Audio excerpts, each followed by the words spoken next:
पिछले एपिसोड में हमने देखा था कि ब्लड टेरिटरी ने फोर अलायंस के ऊपर हमला शुरू कर दिया था। वहां पर एक लड़की होती है जिसके पास 5 एलिमेंट की पावर थी और पांचों एलिमेंट की पावर का बीस्ट बनाते हुए वो सभी के ऊपर अटैक किए जा रही थी, जिसके सामने कोई भी ठीक तरह से नहीं टिक पा रहा था। लेकिन आखिरकार सारे लोग मिलकर वहां पर उस लड़की को मार देते हैं। उसी के साथ साथ वांग ने वहां पर उसके अर्थ एलिमेंट वाला जो ड्रैगन था उससे भी मारकर उसकी सारी पावर को एब्सॉर्ब कर लिया था। लेकिन तब वहां पर असली वो लड़की आती है जिसके पास ओरिजिनल 5 एलिमेंट की पावर थी। पहले जो लड़की आई थी उस लड़की को, उस ओरिजिनल वाली लड़की जिसका नाम रेड बटरफ्लाई है, कुछ देर के लिए उसने अपनी पावर दी थी। और अब रेड बटरफ्लाई जिसके पास ओरिजिनल 5 एलिमेंट की पावर है वो यहाँ पर आकर तबाही मचाने के लिए तैयार हो चुकी थी। जिसके बाद यहाँ से ये एपिसोड शुरू होता है। तो इस एपिसोड की शुरुआत में हम रेड बटरफ्लाई के पास्ट का सीन देखते हैं, जहाँ ब्लड टेरिटरी के अंदर एक लड़की जो थी वो हमें रेड बटरफ्लाई के बारे में बता रही होती है कि रेड बटरफ्लाई का जो जन्म हुआ था आज से करीब 100 साल पहले हुआ था। जिस दिन उसका जन्म हुआ था उस दिन दुनिया में एक ऐसा फिनोमेना देखा गया जैसा कि पहले कभी नहीं देखा था। उस दिन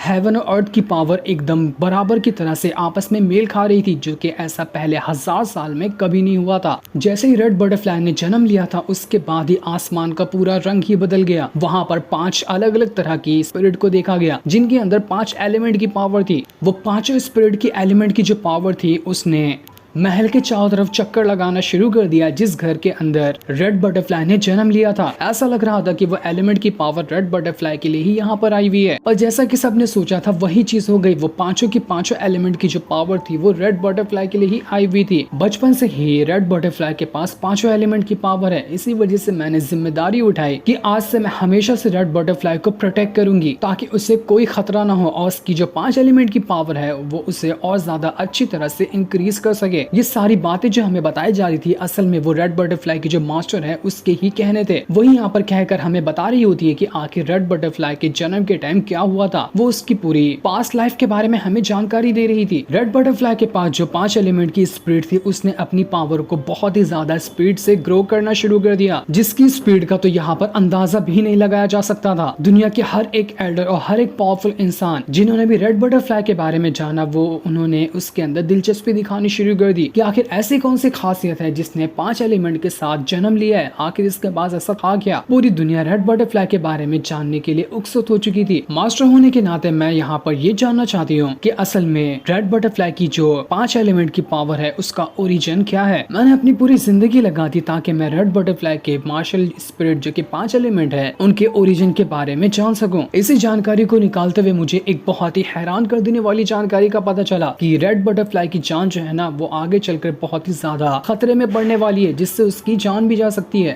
इसी वजह से जो रेड बटरफ्लाई की मास्टर थी ना उसने दूसरी लड़की जो कि असल में रेड बटरफ्लाई की सीनियर थी उससे कह रही होती है कि तुम ना जब फोर अलायंस के ऊपर हमला करने के लिए जाओगी तो तुम रेड बटरफ्लाई से उसकी 5 एलिमेंट की पावर को कुछ देर के लिए ले लेना, क्योंकि जहां तक मुझे लगता है कि अगर रेड बटरफ्लाई वहां पर जाएगी ना तो उसकी जान खतरे में आ सकती है। इसी वजह से रेड बटरफ्लाई की जो सीनियर है उसने उसकी 5 एलिमेंट की पावर ली और वो सीधा फोर अलायंस से लड़ने के लिए चली गई थी, जिसका तो हमें पता ही है कि फोर अलायंस ने मिलकर उसकी जान ले ली। इसी वजह से तो रेड बटरफ्लाई की मास्टर उसे पहली बार में नहीं भेजना चाहती थी, क्योंकि अगर रेड बटरफ्लाई की सीनियर की जगह अगर वो ही गई होती तो उसकी जगह रेड बटरफ्लाई इस वॉर के अंदर मारी जाती। मास्टर को यही एक तरीका दिखा था रेड बटरफ्लाई को बचाने का, तो उन्होंने ये तरीका आजमा लिया जो कि काम भी कर गया। वो जो सीनियर थी वो इस वॉर में जाना नहीं चाहती थी क्योंकि उसे भी पता था कि ये वॉर आसान नहीं है, इसमें उसकी भी जान जा सकती है। इसी वजह से वो बहुत ज्यादा घबराई हुई थी कि अगर मैं वहां पर गई तो मेरी जान जाना तो तय है समझो। वो वहां पर रेड बटरफ्लाई की मास्टर से कह रही होती है कि अगर मैं वहां पर गई और मेरी जान खतरे में आ गई तो आपको मेरे बारे में भी कुछ सोचना चाहिए। लेकिन जैसे ही उसकी नजर रेड बटरफ्लाई की मास्टर के ऊपर पड़ती है उसके मुंह से खून निकल रहा था, क्योंकि रेड बटरफ्लाई की मास्टर की भी हालत यहाँ पर काफी ज्यादा खराब हो चुकी थी। वो सीनियर इस चीज को देखकर एकदम घबरा जाती कि मास्टर को क्या हुआ। वो भागकर उनके पास जाती है और उन्हें संभालने की कोशिश करती है, लेकिन मास्टर सीनियर को रोकते हुए कहती कि नहीं, कुछ करने की जरूरत नहीं है, मैंने इस सेट को बचाने के लिए अपनी जान खतरे में डाली है, यहाँ तक कि रेड बटरफ्लाई को भी बचाने के लिए अपना सब कुछ दांव पे लगा दिया, क्योंकि हमारा जो ब्लड टेरिटरी है वो सिर्फ रेड बटरफ्लाई के ऊपर ही खड़ा हुआ है। उसे कुछ हुआ तो हम सब वैसे ही खत्म हो जाएंगे, इसलिए तुम्हें अपनी जान पर खेल के उस वॉर में जाना होगा। अगर तुम इस सेट को सही सलामत देखना चाहती हो तो तुम अपने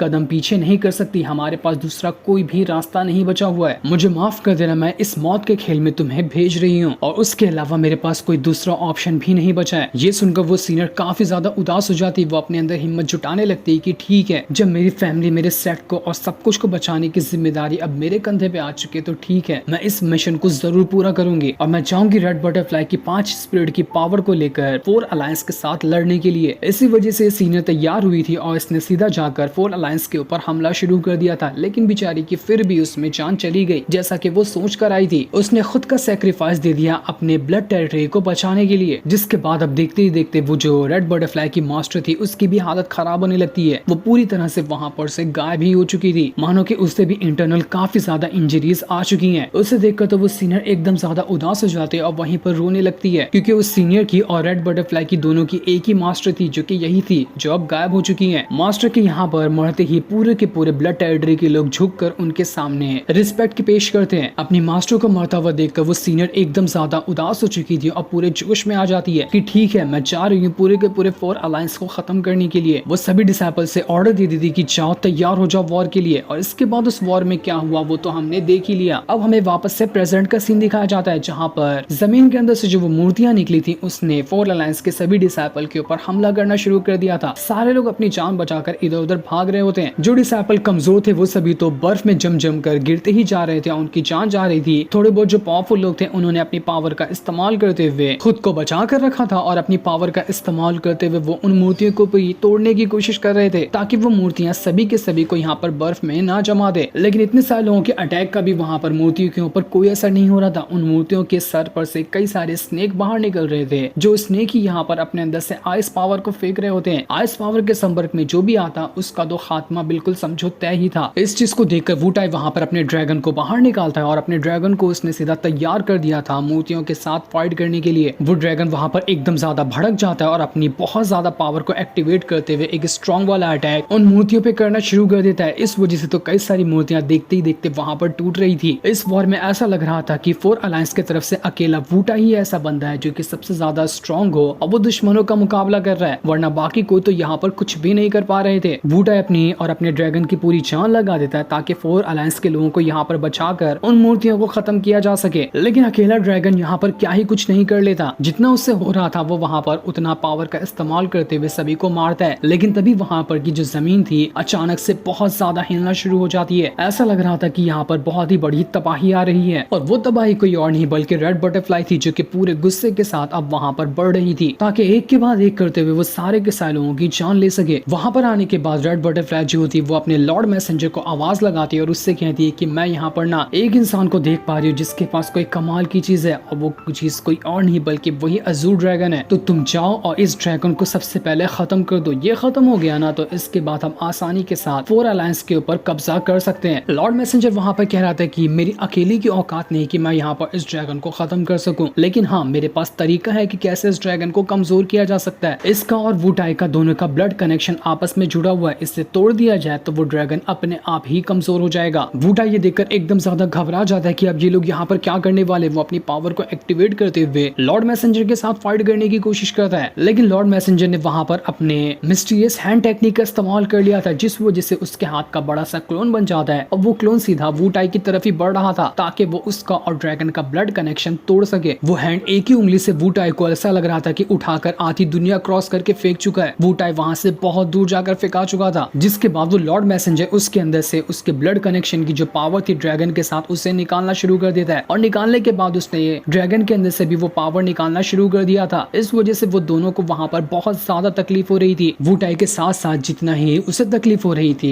ड्रैगन को भी उतनी ही ज्यादा तकलीफ हो रही थी। दोनों वहां पर तड़प रहे होते हैं, मानो कि जल्दी कुछ नहीं किया गया तो दोनों की दोनों यहाँ पर मर जाएंगे। और इस नजारे को रेड बटरफ्लाई और लॉर्ड मैसेंजर बड़ी खुशी के साथ वहां पर खड़े होकर देख रहे थे। उन्हें बहुत मजा आ रहा होता है इन दोनों को ऐसे तड़पता हुआ देखकर। लॉर्ड मैसेंजर वहां पर कह रहा था कि आज के बाद तेरा ये ड्रैगन ना कभी भी तेरे 4 अलायंस को प्रोटेक्ट नहीं कर पाएगा। ये बिल्कुल एक पालतू कुत्ता बन चुका है जो कुछ नहीं कर सकता। इसके बाद जो उसका घोस्ट हैंड था वो पूरी तरह से ड्रैगन की गर्दन पकड़ लेता है। इस वजह से तो वो ड्रैगन पूरी तरह से स्टॉप हो चुका था, मानो कि अब उसके पास उतनी पावर ही नहीं बची जितना कि वो पहले पावरफुल हुआ करता था। ड्रैगन खुद को तड़प तड़प कर बचाने की कोशिश कर रहा था लेकिन कोई फायदा नहीं होता। एक तरफ ड्रैगन को इतनी ज्यादा तकलीफ हो रही थी तो दूसरी तरफ वुटाई की तकलीफ भी कम नहीं थी। काफी इमोशनल कर देने वाला ये सीन होता है। ऐसा लग रहा था कि दोनों एक दूसरे से हमेशा के लिए बिछड़ रहे हैं, मानो कि बचपन के साथी को अलग कर दिया गया हो। दोनों एक दूसरे के लिए काफी ज्यादा तड़प रहे थे, जिसके बाद वो जो घोस्ट हैंड था वो ड्रैगन के अंदर से उसकी उसकी स्पिरिट को बाहर निकालते हुए आसमान में जब बना पोर्टल होता है उसके अंदर भेज देता है। अब ड्रैगन के पास तो उसकी स्पिरिट भी नहीं बची थी, तो उसकी पावर कहाँ से आएगी? वो बिल्कुल कमजोर होकर ऐसा लग रहा था कि वहां पर बेहोश हो चुका है, और जिस चीज का सारे लोगों को डर था वही चीज वहां पर हो जाती। पावर खत्म होने के बाद तो